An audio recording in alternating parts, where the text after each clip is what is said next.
here at Rutgers Business School. I am also the co-founder and executive director of our Center for Women in Business, where through education, opportunity, and thought leadership, we are removing barriers, building community, and empowering women with skills and confidence to succeed as business leaders.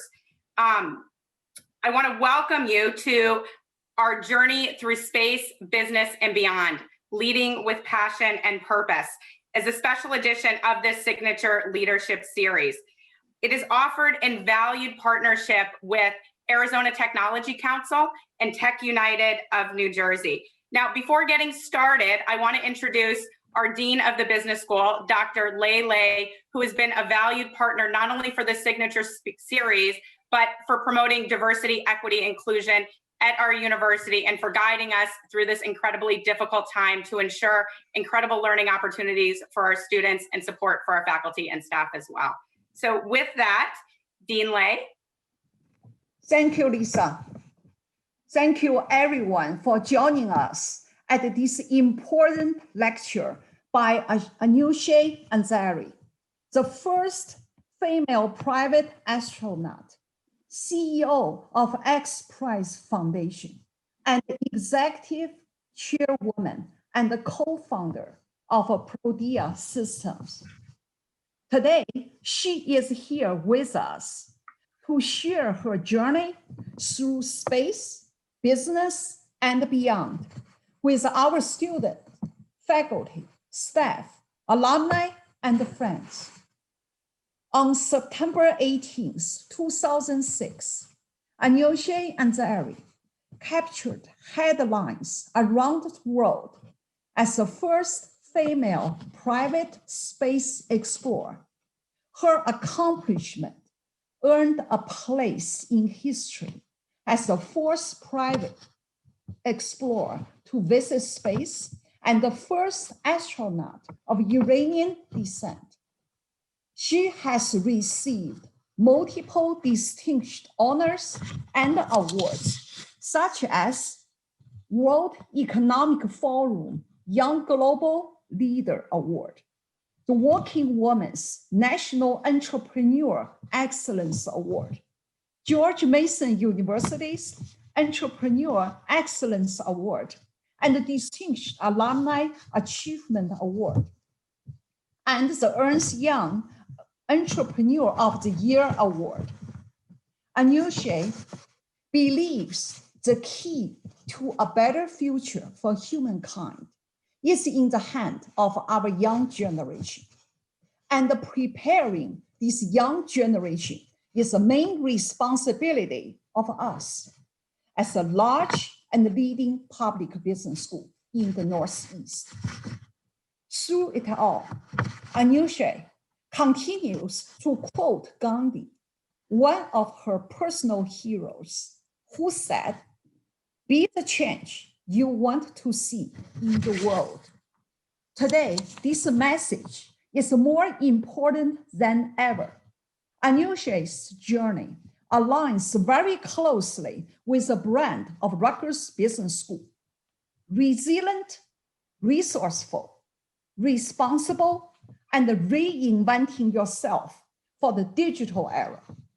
Anousheh's knowledge, insight, and vision will help our students to become the best and the brightest in the world of technology, innovation, and entrepreneurship as we look ahead and prepare RBS students for the future of work. Thank you, Anousheh. And back to you, Lisa. Thank you so much. Before we jump in with Anousheh, I want to show a quick video that really highlights the incredible journey that Anousheh's had. So I hope you all enjoy.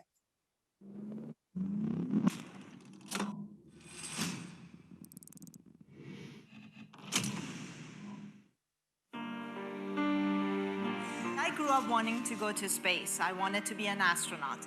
I was about 7, 8 years old that I drew this picture. I'm from Iran. I was born in Iran, a place that didn't have a space program. No one took me seriously, but I knew I would make it happen.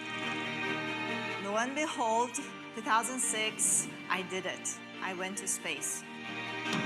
This journey has been wonderful. As a young child, I would sleep outside summer nights in my grandparents' balcony, and I would gaze at the night skies. I would look at the stars and wonder, what's out there? Are there other beings out there? It was sort of a place I could let my imagination go wild and look up there and imagine new worlds. Imagination is a very, very unique gift we have as human beings. And as we grow up, we forget about it.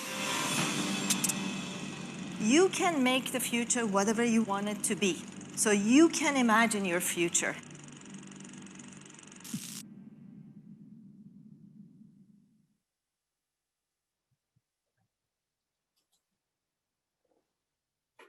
So welcome. Anousheh, thank you for being here with us. How are you today?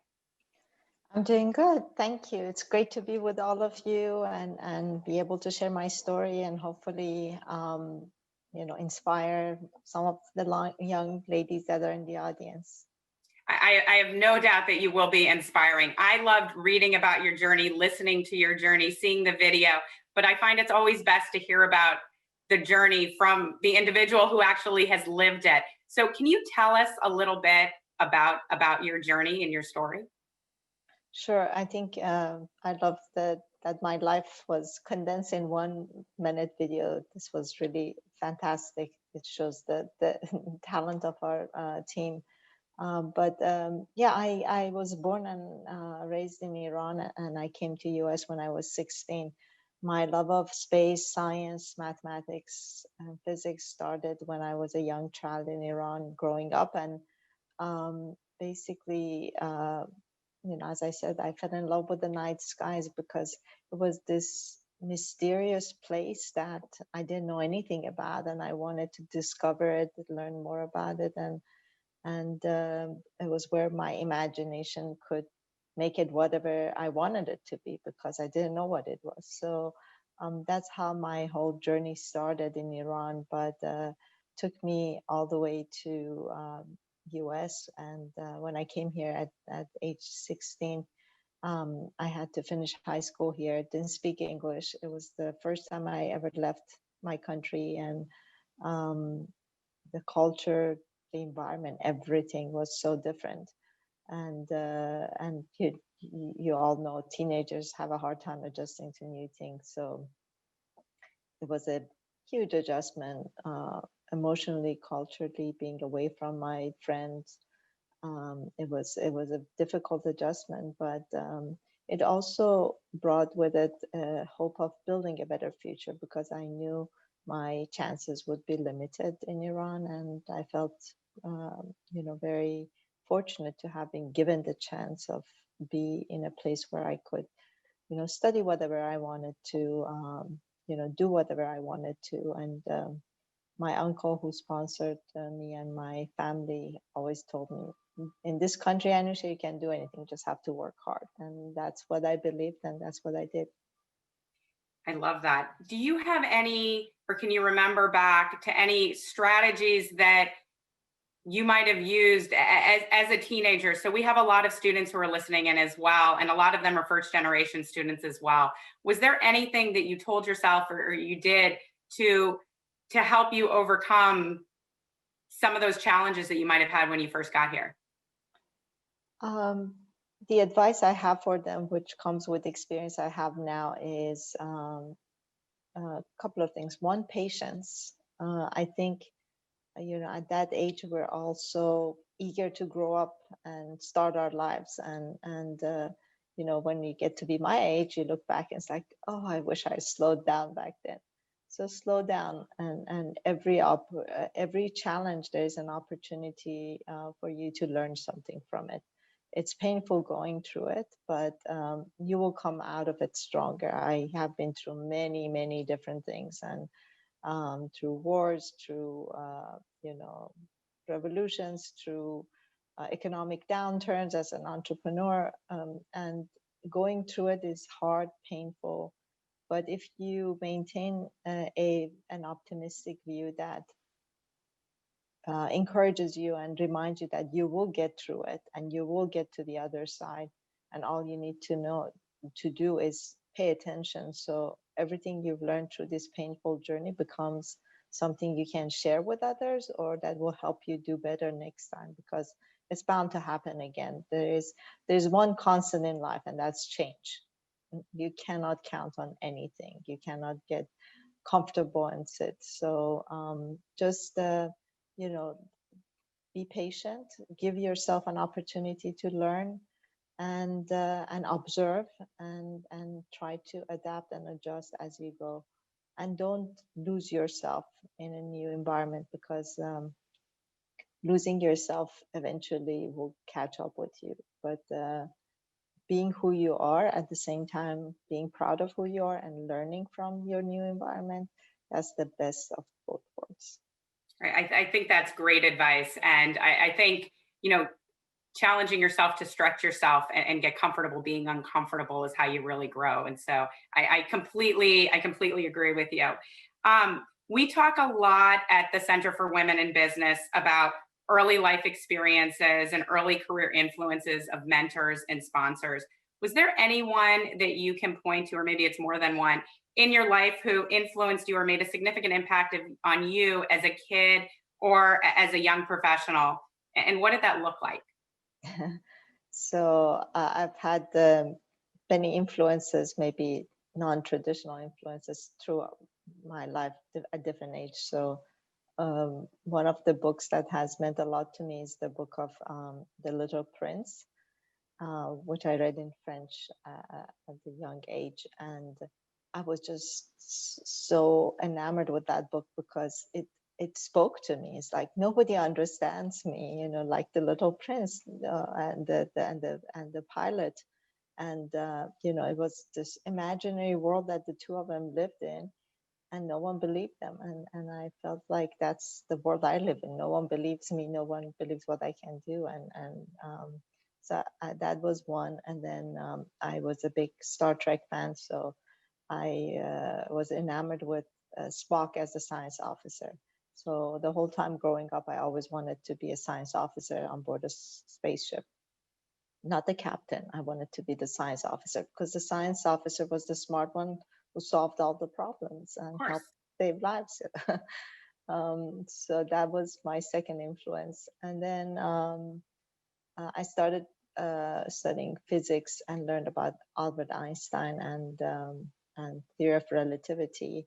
And what was amazing to me about him was how could a human being sitting in a patent office or in a room imagine concepts such as time and light in ways that was so different than what was normal at that time, and just go against everything that everyone believed, and he imagined something completely different. And to me, having that type of power of imagination and creativity was always inspiring. So he was my other inspiration. And the last one was, who took me on the path of entrepreneurship, was my husband. And I think that's great. By the way, I actually met Dr. Spock. He was having breakfast when I was having breakfast at this resort before my friend's wedding. So it was very incredible in real life, right? And IRL, as my kids would say. You talk about the influence of the Little Prince and nobody believing to you. And we've also done a lot of work, and I've personally experienced this, in finance as an investment banker and an executive, where they look at me and say, well, you don't look like, the investment banker or the CFO. And so I can imagine, so we talk a lot about being the only or having imposter syndrome. Do you have any strategies or hacks that you've used to make you more confident, be heard, feeling like you belong? You can do it, but how do you deal with all of that? So I have to say, I still have imposter syndrome, believe it or not, but I think it's something that grows with us in the society we live and the way everyone interacts with us sometimes. But to be honest with you, I had no idea what an imposter syndrome was until recently, and I thought it's just me, and I thought that was really, having a problem. But you know, giving it a name and actually talking about it, I think it's a huge step toward recognizing it, because the only time you can do something about it is to recognize it, that it's not normal, that it's not you, but Yep. it's these thoughts and way of thinking that has been ingrained in your brain over years and perhaps even centuries, that has come down generation by generation to you, and that's why it's making you feel that way. Our society is still in many ways is biased. You know, we cannot say that biases have disappeared because now we have the right to vote, or we have, you know, we can do what, seemingly we can do whatever we want to do, but there's still biases, and still we have to work a lot harder than our counterparts, and still there is a pay gap. So all of these things, perhaps sometimes if we start believing in them, will make us feel less than. And I think that's important, not believing in them. And when you get these feelings of like not belonging, I always tell myself, you know, I don't care what people think about me, by the way. So that I said, what do I have to lose? I'll voice my opinion. I'll talk about the idea and that I have, and either I get blank stares or someone will say, wow, this is a great idea. And I've also noticed that sometimes I say something, I would say something or have an idea, and it would sort of, you know, people just will not pay too much attention to it. But if someone else said the same thing, a male counterpart would say the same thing, it would all of a sudden, it's like, oh, that's a great idea. And I'm like, didn't I just say that? Like, We call that manterpretation. yes, exactly. So those times, I think it's important for you to step up and voice. It's hard, you know, every time I wanted to step up and raise my voice and say something, my heart would beat very fast. I would sweat. I mean, my entire body would react, and it was obvious in my face. I show my emotions on my face. I would get red, but I would stay calm, but my body would show that I had an emotional reaction to what was happening, and then you just push yourself through it, and it comes easier over time. It doesn't go away. I agree. At least for me, I don't know. No, I have the same thing. I'm almost 50 years old and I still experience it all the time. One logistical thing, I see tons of comments, which is fabulous. Anousheh, you've got a lot of Trekkie fans here with you, and lots of fans of The Little Prince. If everyone who's attending, if you can make sure you actually hit all attendees, then everyone can see it and we can engage in this conversation, in addition to just Anousheh and myself. So that would be helpful. You know, I can't remember what the stat is, but the vast majority of women experience imposter syndrome at one point. And I love some of the advice you gave. In addition to, you know, I always tell my students, you're getting hired because you have a brain and you deserve that seat at the table. And you need to make sure that if you have something to contribute, you should feel comfortable contributing to it. And the only bad question is the one that isn't asked. So you have a voice, use it, empower yourself. Somebody, I read there's a Harvard professor who does a lot on imposter syndrome, and she actually voices this Wonder Woman pose. So you stand like Wonder Woman, who's one of my favorites as well, up like this, look at yourself in the mirror for 2 minutes, and it actually convinces yourself that you are strong. I love that, Lisa. I practice that, especially when I want to give a talk and I want to feel, you know, confident. That makes a big difference. And again, it's a belief system that you have sort of inherited, I guess, and taking action toward changing your mindset about believing who you are. I think it's important, and any practice, physical practices like the posture or self talks, or actually another thing is mentorship and having friends who you can talk to in a safe space and let them tell you how amazing and great you are, and remind you of the things you've done, so that this is just in your head and it's not real. it's important. I think that's so true. And Amy Cuddy's the Harvard professor that wasn't coming to my name. So thank you, audience, for helping me out with that. And mentorship and sponsorship is really important. We also did some research and we looked at women in investment management. So another STEM-based field. It's not rocket science. We always say it's not rocket science. What you do actually is rocket science. But in STEM, and what we found was women who knew a high-profile investment manager or had friends in the industry, mentors essentially, were almost twice as likely to think they could do the job, understand what the job is, and actually want to do that job than other women. And so I'm a huge believer, if you can see it, you can be it. And what you're doing is really incredible. Now, you actually put your money where your mind is as well. And you know about all the systemic barriers, especially in space travel and aerospace and physics and engineering overall, that hold women back. And even more so women from certain races, ethnicities, cultures. What can we do and what are you doing to help remove some of these barriers? Can you talk about that for a second?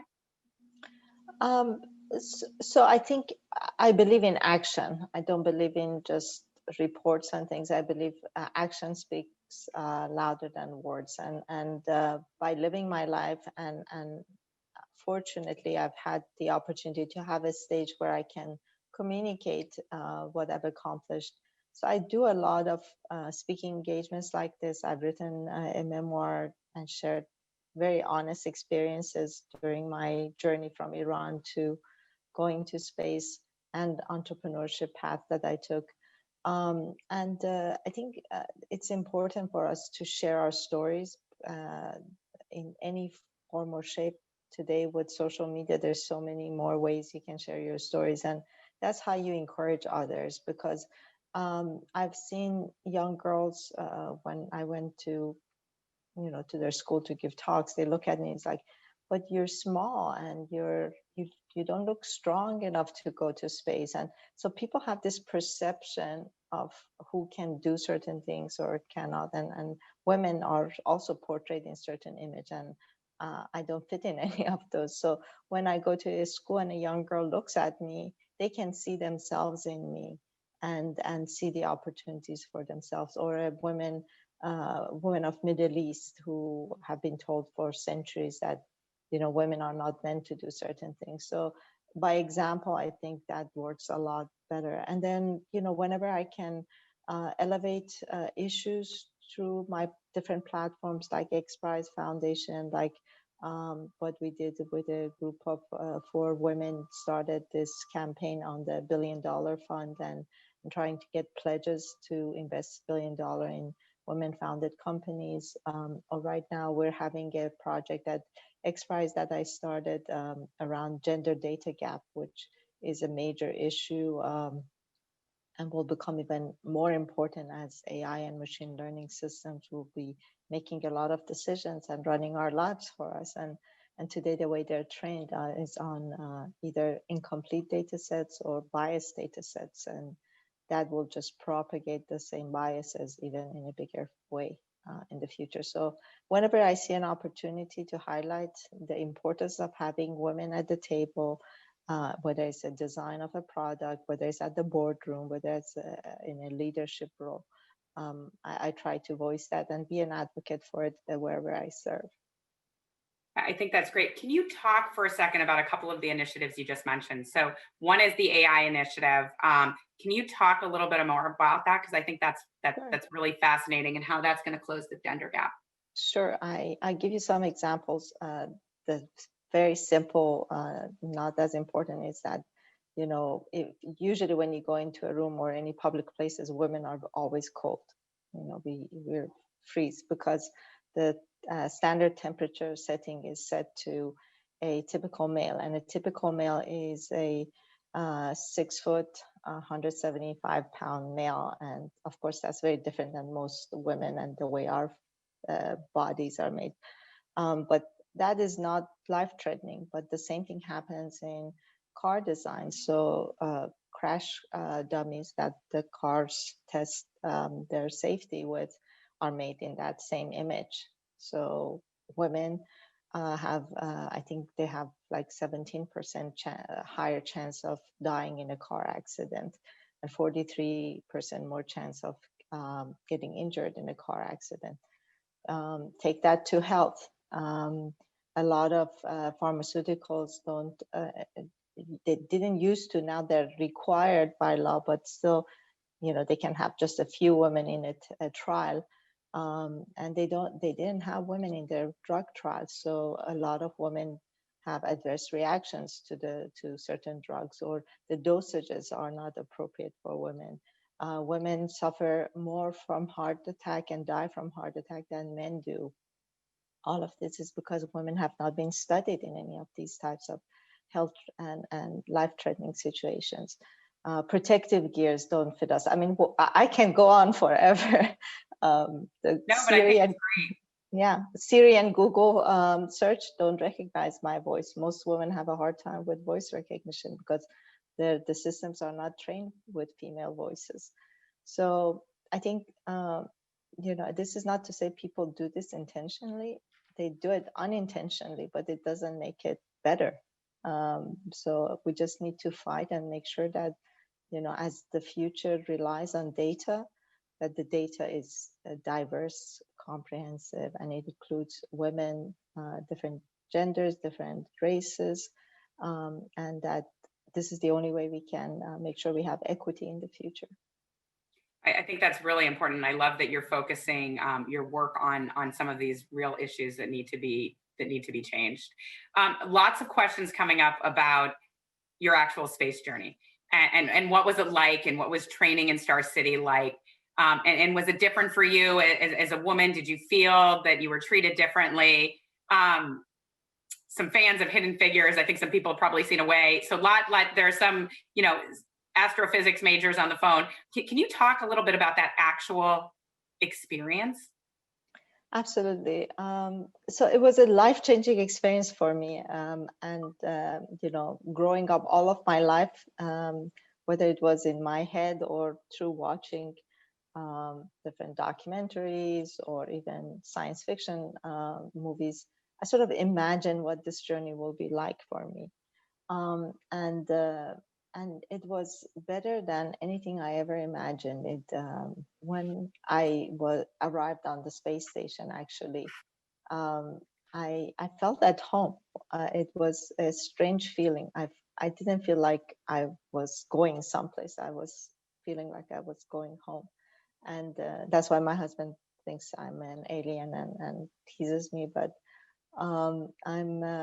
it also changed certain things in me. The way I looked at my life and the way I looked at the world changed, because it gave me a new perspective, a new lens, something that I knew intellectually, but I think it became real when I could see it with my own eyes. And when you look at our planet from space, as someone who loves cosmology and learning about the entire universe, you can't help but place a special value on this beautiful home planet we call Earth.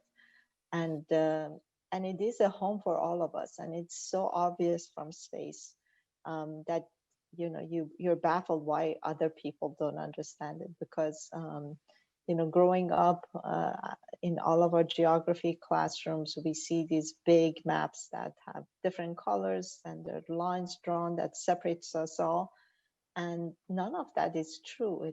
It's made up by people who want to control power and control resources. And the reality of it is, unless we realize that we're not, different countries, we're all Earthlings living on one home, and we have one home, we won't be able to achieve everything we hope for in our future. And that becomes so real when you're in space. But getting to go to space station, I had to go through about close to a year of training in Star City. And I can tell you, the first day I arrived there, I was not welcomed at all, as you can imagine. Even though the first woman who went to space, Valentina Tereshkova, was a Russian woman, since I think there was one more woman who flew after her, and then they had no one else in the program. And when I arrived, definitely there was this big general with a big hat who came to greet us, and my husband was with me to help me settle in and drop off my stuff, and he was leaving. And he kept talking to my husband, who wouldn't even speak to me. And he kept saying, "I'm not going, she's going, you need to talk to her." And he kept trying to convince him that he should go, not me. But it was difficult. It was very difficult. They didn't have facilities for women to train. The gym didn't have a shower for me.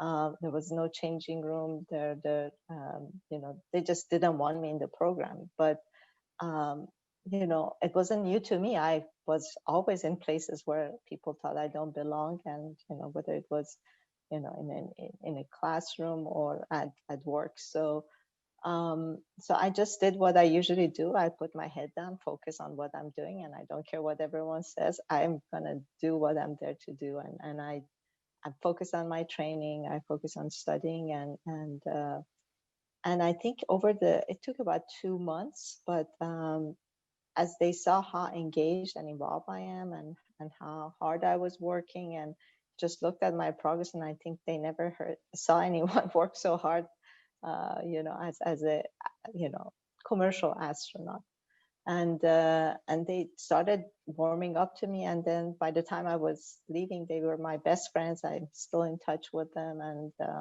I changed that not only for the people involved in the space program, Russian space program, but it also, the story made it out in Russia, and then they had a lot more female candidates who signed up, and now have joined, and they had more women fly to space now.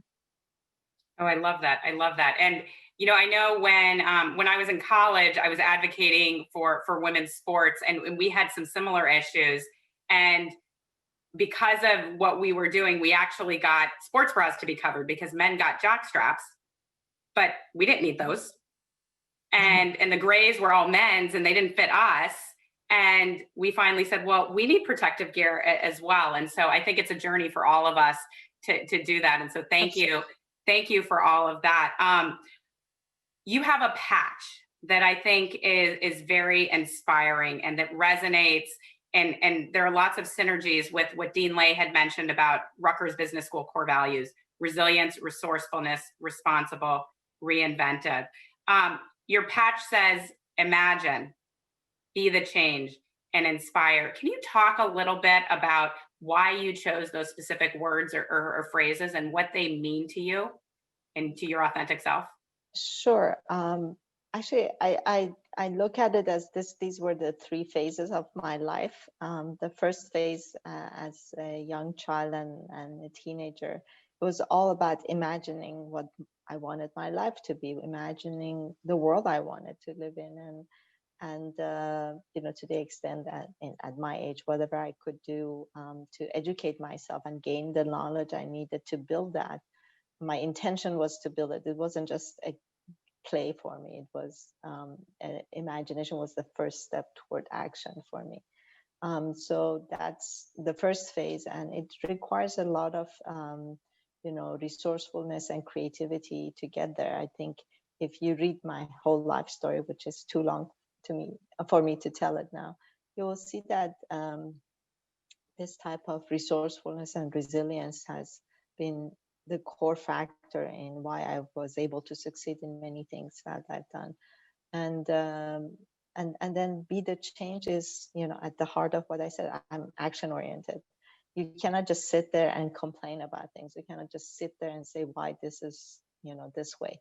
If it's important enough to you, do something. It may be a small step, but a step that shows that you care. If it's environment and you don't follow guidelines of recycling, or at least trying to reduce your carbon footprint, then don't say I care about environment, because you don't. Every single person's action matters. So that's why I see that you can't just talk, you need to take action, and you have to be the first person that set an example for it. That's how I run all of my companies. I would not ask any employee to do anything that I wouldn't do myself.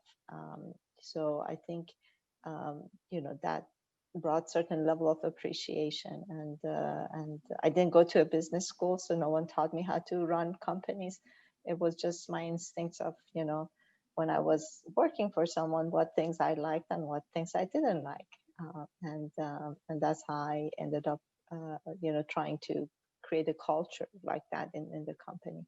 So, and the last part is, if we are lucky enough to succeed and build things that we want, and I believe that as long as you work hard at it, you would be, then I think it's important for us to tell our stories and inspire the next generation. Because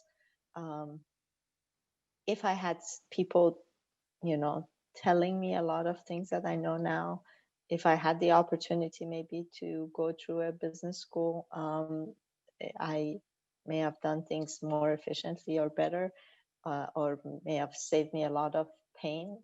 But it's important for us to tell our stories so we can get others to see the path and either walk in that path or make their own path. But it's important to tell those stories. No, I think that's so true. And I know you didn't have a traditional business background, but the engineering, the physics, that whole thought process is very transferable also to running a company, because it's all that logic and discipline. Are there certain books or podcasts that you've looked through? Podcasts, because probably when you and I were going through this, those things didn't exist. But but now that you would recommend to this younger generation as well, that inspired you or helped you from a business or from a leadership standpoint?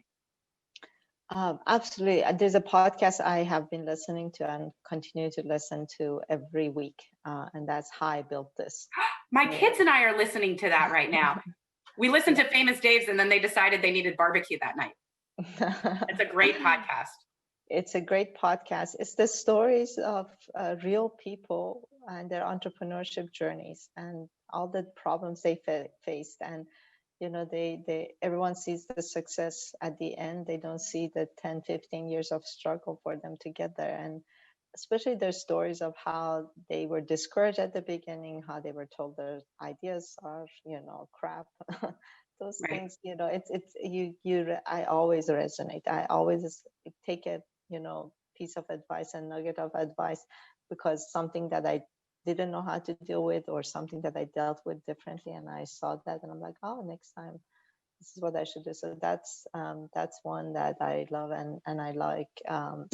I listen to a lot of TED Talks, but also the TED Radio Hours. NPR's TED Radio Hours brings actually, the reason I like that even better than the TED Talks themselves is because it brings like multiple perspective of different people together on one topic, and it gives you a better 360 view. So I love that one as well. And are there any books? I know and these days we're all so busy. Sometimes it's easier as we're going on a walk or a run to listen to a podcast. But are there any books that stand out to you that were inspirational or helpful? Yeah, there is. Right now, I'm trying to concentrate a lot on AI and machine learning. So one of the books that was fascinating, I read, I don't know, a few months back, was Life 3.0. There's so many great questions with no answers in that book that it was very interesting to me. And then the book about the gender data gap, Invisible Woman.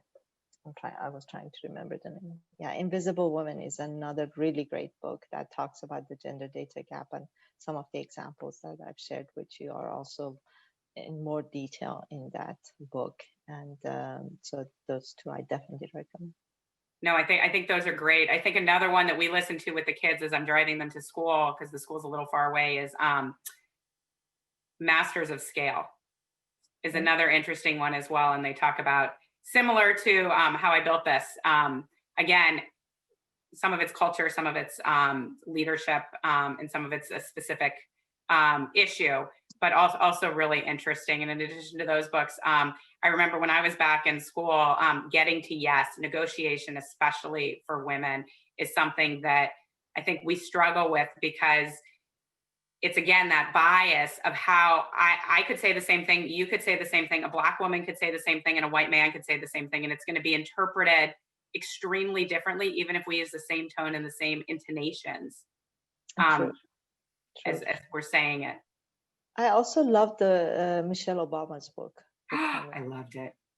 It was so real, and especially just talking about growing up and her life, and I really enjoyed that one too. Lots of good lessons. Did you have a chance to read Melinda Gates' book as well, A Moment of Lift? Not yet. That's next on my list. That was another fabulous one. We've totally gone off script, but that's okay, because this is really enjoyable.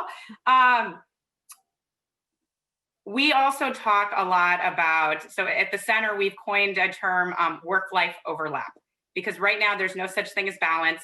Nothing is integrated well during the pandemic, and everything is happening in the same space at the same time, with everybody on top of everyone else. So it's really an overlap.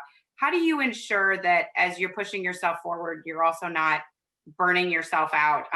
Lean and McKinsey's study said 1 in 4 women are looking to leave the workforce. So how are you handling that for yourself?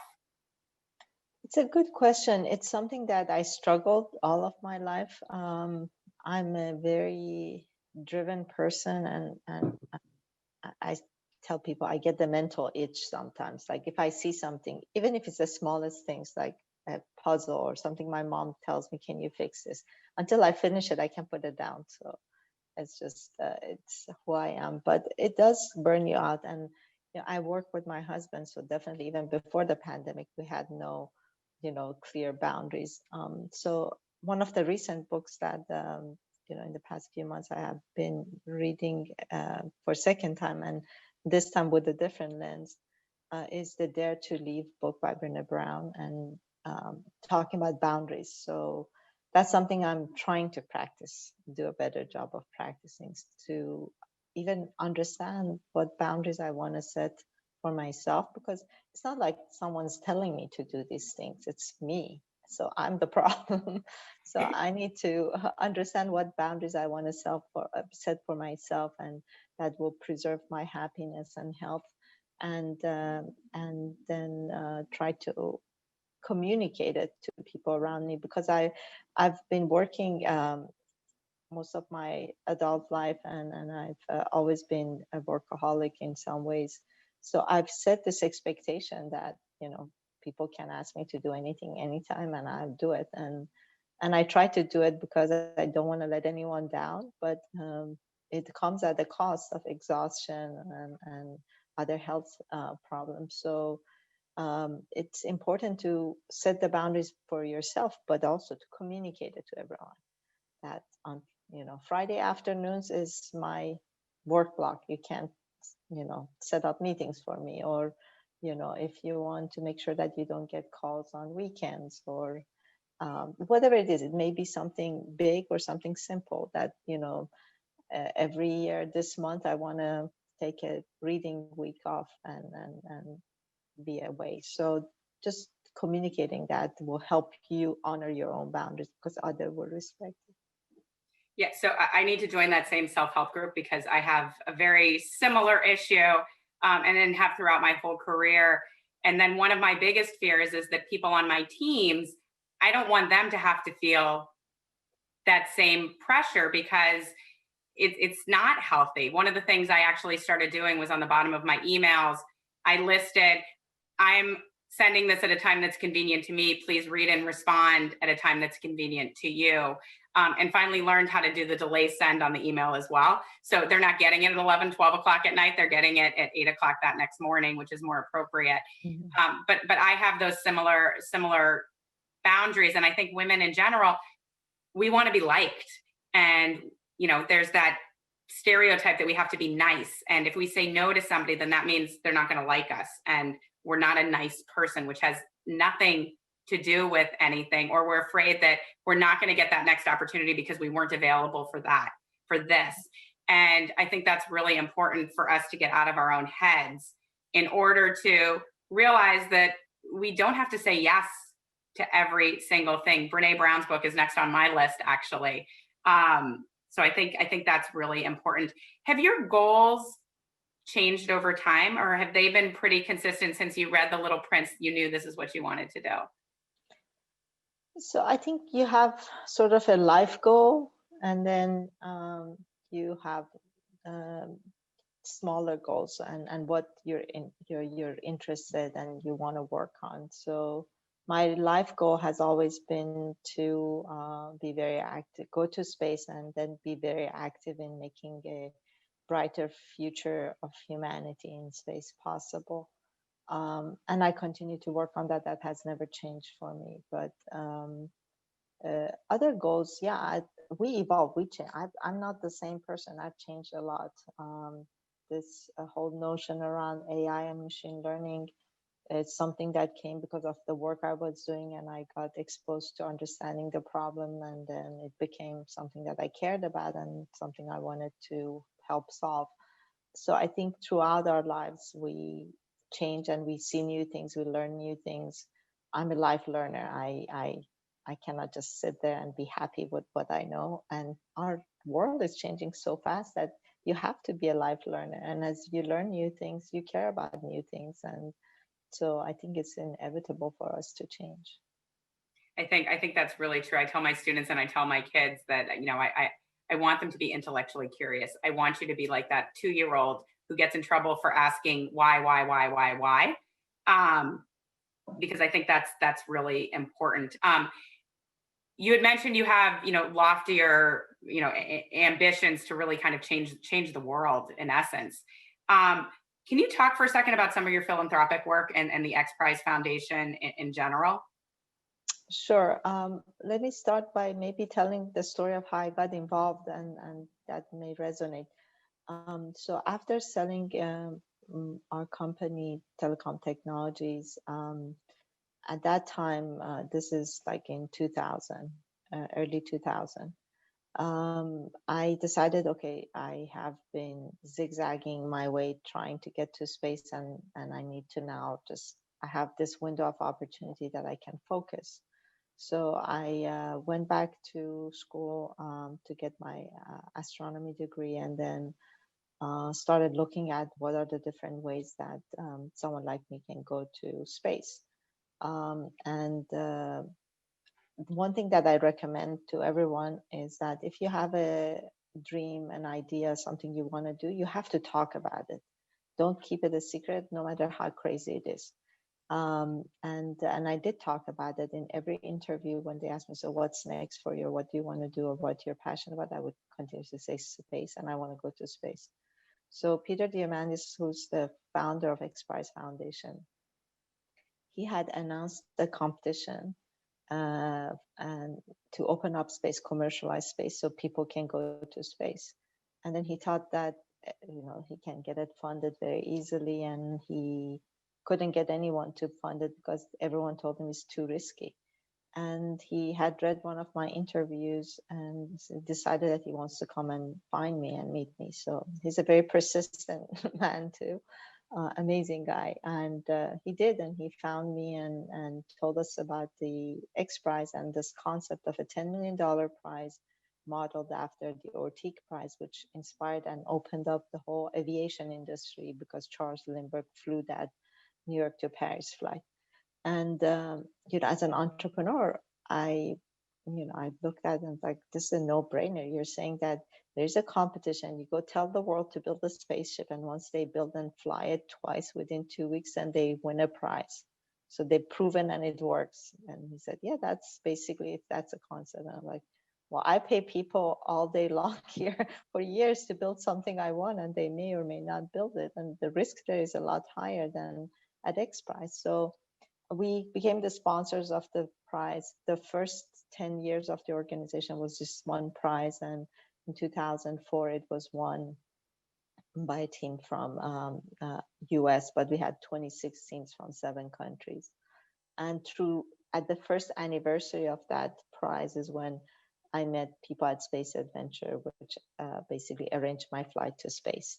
So things connect in mysterious ways, but What we did with the first prize, we demonstrated how a competition can bring focus on a problem and also help bring investment. So where, people, private money is not going, and when corporations or governments are not doing enough to solve a problem, competitions are a great tool and a platform to shine a light and bring attention to solving the problem. And then you can open it up to the world, so innovation can happen in any part of the world. And that's what we do at XPrize. So after the first success, when we proven this model works, we started focusing on what are the biggest challenges in the world. Of course, today, a lot of our work is around environment and sustainability. We have a carbon prize that we're testing right now. It's about to be awarded next year. That turns CO2 from smokestack of power plants into products like shoes, concrete, sunglasses, vodka. One of the teams making vodka, but just creating a circular carbon network, basically. And we're looking at carbon extraction next. We've done a lot in oceans and sensing the health of the oceans or cleaning up the oceans. We have an active prize around rainforests and saving the rainforest. We're about to launch a couple of prizes in the area of food and nutrition and health. We were also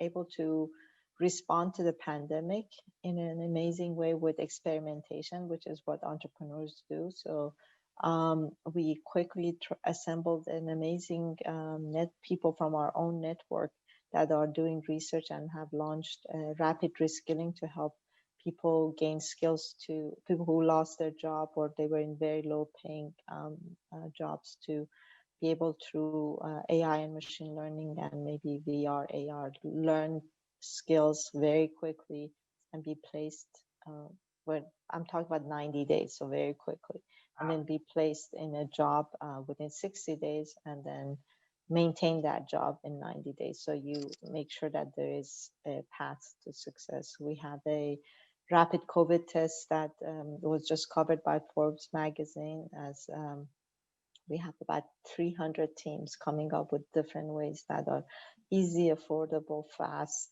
accurate ways of testing, so we can actually get out of our homes and be able to go to airports or to work or to stadiums maybe. So those are some of just a few examples. Of course, if you go to our website, you can see all of our work there, and it's been an amazing journey to be able to create a platform where innovation can happen at a much greater scale and also be able to shine a light on the problems, because policy changes and education is also a big part of this journey we go through. No, I think that's so critical, and I love how the XPrize has expanded into all these other realms as well. Rutgers actually was the creator of the original saliva test as well for COVID. So we're working on that front as well. I think the more folks that we can have on this right now, the better. So as you said, we can get out of our houses, which is great. I have loved this conversation. So inspiring for so many different reasons. Always love ending on a lightning round. So what is one thing you are grateful for during this pandemic? Chocolate and my Nespresso machine. I mean, that helps me on a daily basis. But if I have to say, I am really grateful for not only my health, but the health of my family, especially my mom and my sister, all my family members who, they're not with me, they're not close to me. So just knowing they're okay, it's something I'm grateful for. No, I think that's so important. But the chocolate and Nespresso helps too. Definitely. What is your favorite poem and why? So I have a poem that I've quoted actually in my book as well. But it's I don't remember how I came across it, but it just spoke to me because I felt like this is how I live my life, and I want to live my life, and and I want everyone to live their lives. It's a poem by Karen Raven. It goes like this. It's only as high as I reach can I grow. Only as far as I seek can I go. Only as deep as I look can I see. And only as much as I dream can I be. So I always tell people to dream big, and I know that they will achieve their dreams. I love that. I love that so much, because what it speaks to is the only barriers that are on us are the ones that we put upon ourselves. Thank you, Anousheh. This has been incredibly inspiring. Like our Vice President-elect, you may be one of the first, but you're not going to be the last. So thank you for opening up the barriers for women. Thank you for looking like us to realize that we can do it too and go into space. A friendly reminder to everyone listening that the RBS Signature Leadership Series takes place on Thursdays at noon Eastern Time. There are a lot of exciting events coming up over the next couple months. So you can always visit the webpage, www.business.rutgers.edu/alumni/events. And the Center for Women in Business is hosting our next event on December 3rd at noon, also a Thursday, I believe. It's entitled The Election, the Economy, and the Harris Effect on Women in Business. And so we hope you join us. You can visit our website at business.rutgers.edu/women. Thank you all. As I say, be well, stay safe, mask up now, and keep washing those hands. Thank you. Thank you.